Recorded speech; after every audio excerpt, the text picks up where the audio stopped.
actually resume my talks on Savitri, which were interrupted.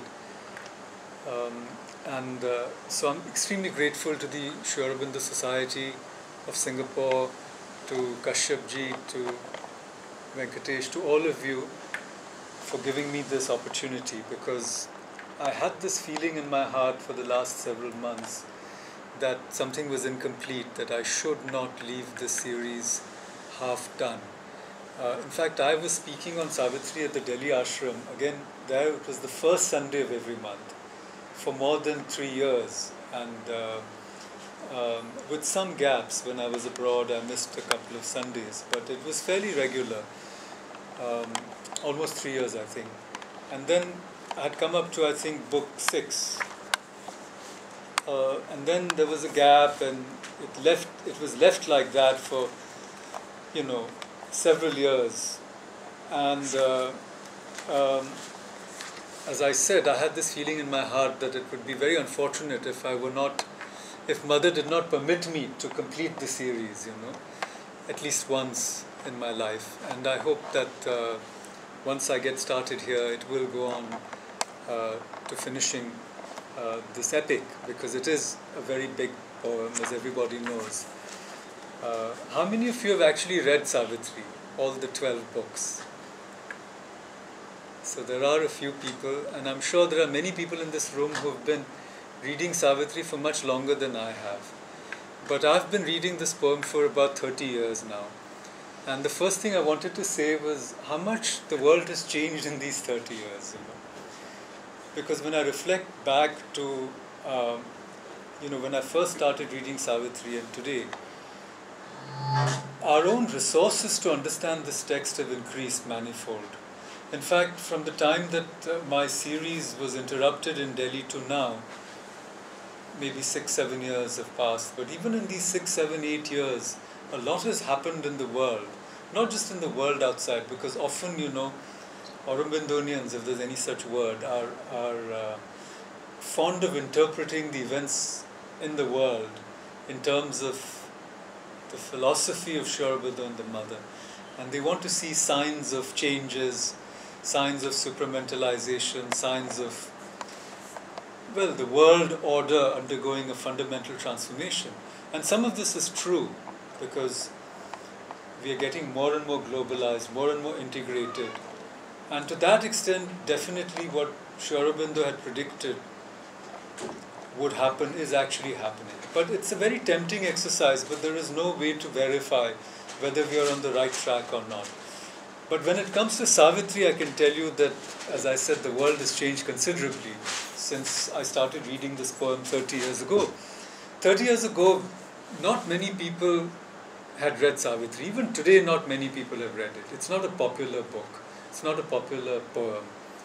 But in those days, it was read only by people who were devotees of Sri Aurobindo and the Mother, and by a few other people, very few. And today, however, to complete that thought, so if you started reading Savitri, from the cold, as it were, just from the street, you came in from the street, you picked up the book and started reading it, it was a very difficult and baffling text, to say the least. And I had very little prior acquaintance with Sri Aurobindo and the Mother. Unlike many of you, my family was not a family of devotees. I'd never been to Pondicherry. And I was a student of English literature. I was doing a PhD on mysticism in Indian English poetry. Of course, I had deep interests in mysticism and in spirituality and in poetry which had to do with these topics. But other than that, the special kind of, should I say, new direction, a new yoga, the integral yoga of Sri Aurobindo, this was not known to me. I didn't know anything about it. So I just started reading the poem, like anybody would. And, you had some training because you were a student of English, so you had read Wordsworth or Shakespeare or Milton or Blake. So you had some notion of poetry, some notion of how the language worked. And you started reading this. And I tell you, it was very difficult for me. I couldn't concentrate. I couldn't understand what was happening in the text. For a long time, it was like being thrown into the deep end, not just of a pool, but of an ocean, and you didn't know how to swim. And I was much younger then, and I was very angry with Sri Aurobindo.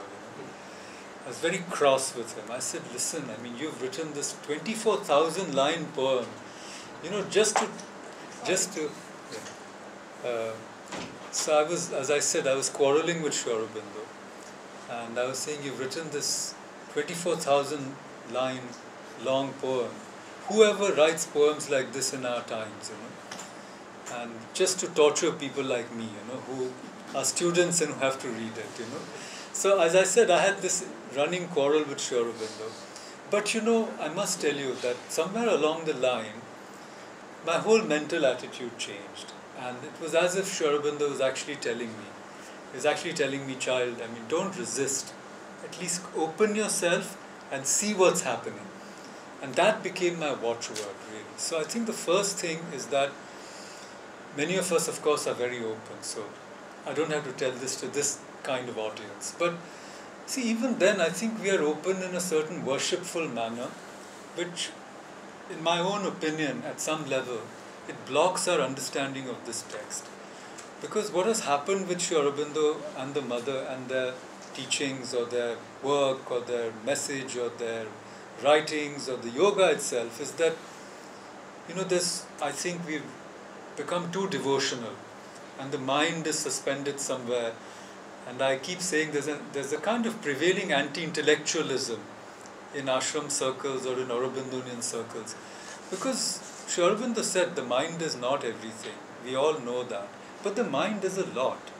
And if the mind were nothing, Sri Aurobindo wouldn't have written so much. He wouldn't have written the Life Divine, which needs enormous mental capacities to understand. So I'm saying that we need to open ourselves to this text, but also be open to its contents and the way it challenges us.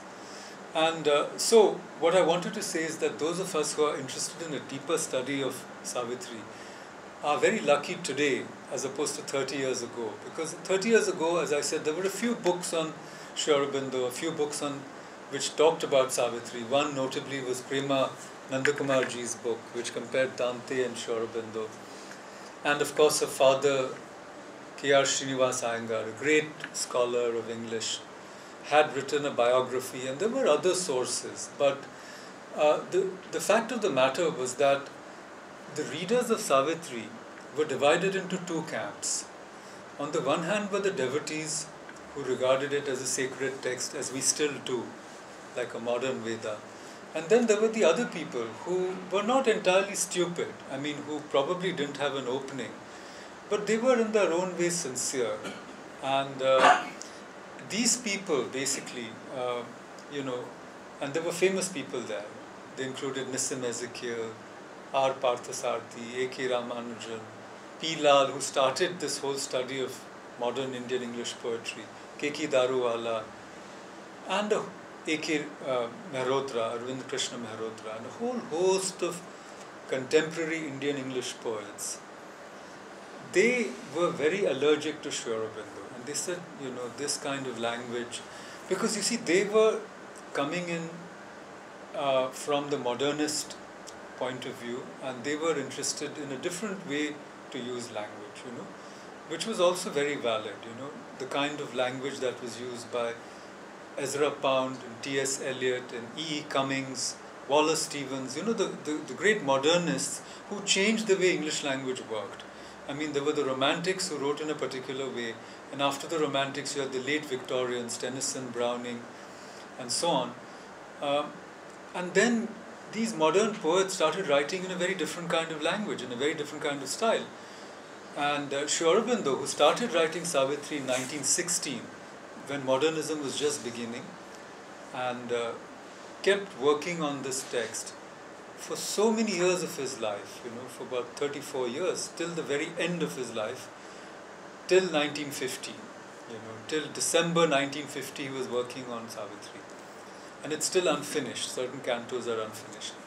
So a lot had happened to the English language, a lot had happened to poetry in these intervening years, and the whole style had changed, the whole way of writing had changed.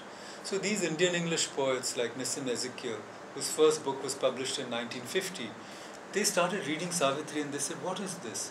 Here's a man who's writing in some 19th century style, and they considered him in a way an enemy. You know, just as, you know, T.S. Eliot considered Milton an enemy, you know, and considered Donne a friend. You know, I mean, poets, there's a very interesting book by a man called Harold Bloom, which is called The Anxiety of Influence, where he says that great poetry is born when you struggle with a great poet in the past, and struggling with that poet because that poet has exhausted the possibilities of language. So struggling with that poet, you create a new language. So all of poetry he saw in terms of this struggle, almost a Freudian struggle between a father figure of a poet, and then you have to free yourself from the influence of this great poet. So Western people think of a lot of things in that fashion, you know, not as harmony, but as great struggle, and you fight and so forth. But it is true that when you look at a great poet like Rabindranath Tagore, after him, it was very difficult for others to be writing great poetry. And if you take another poet like Jibonananda Das, he had to struggle against the heritage or the legacy or the great weight of Tagore to be able to write a new kind of poetry. So one can't entirely blame people like Nazim Ezekiel when they were baffled and in some ways, should I say, oppressed by, you know, a work like Savitri. And so they ignored it. So there was this whole conspiracy of silence. And it was P. Lal who actually divided readers into two categories: those who could appreciate Sri Aurobindo and those who could not. And he said the vast majority of us are in the latter category, those who cannot appreciate Savitri. Now some of us who are in the field of English studies have tried to make a bridge between these two extreme positions through our own writing and work. But be that as it may, as I said, that today if you want to read Savitri, on the internet there are many resources which you can look at. There is a whole site dedicated to Savitri, which gives you what Sri Aurobindo had to say, all the conversations, what the mother had to say about Savitri, and what other critics have said. There is a bibliography that is already on the internet.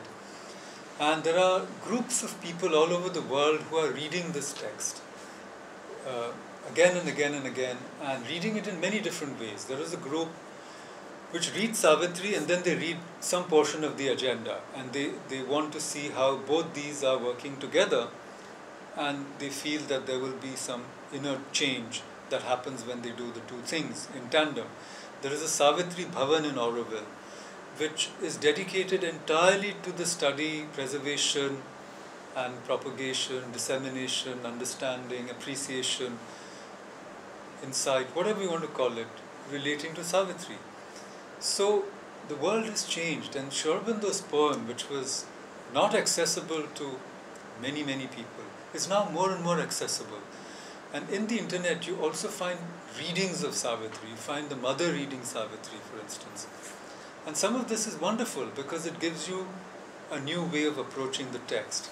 Whereas earlier you just had the text, you had a few critics on the text, and then you said, oh, how am I to make sense of Savitri? So as I said, we can celebrate the fact that today we are in a better position to understand Savitri. And yet, from another point of view, you know, though so much water has flown down the Ganges, as it were, we are still quite far from really getting into the heart of the mystery that is Savitri. Because it is such a profound poem, and it works at so many different levels, that like an ocean, we have just begun to touch its shores. And to understand what Sri Aurobindo was doing, I thought that we could spend a few minutes trying to understand the epic tradition and the sources of this text. Now, as we know, the greatest poems in the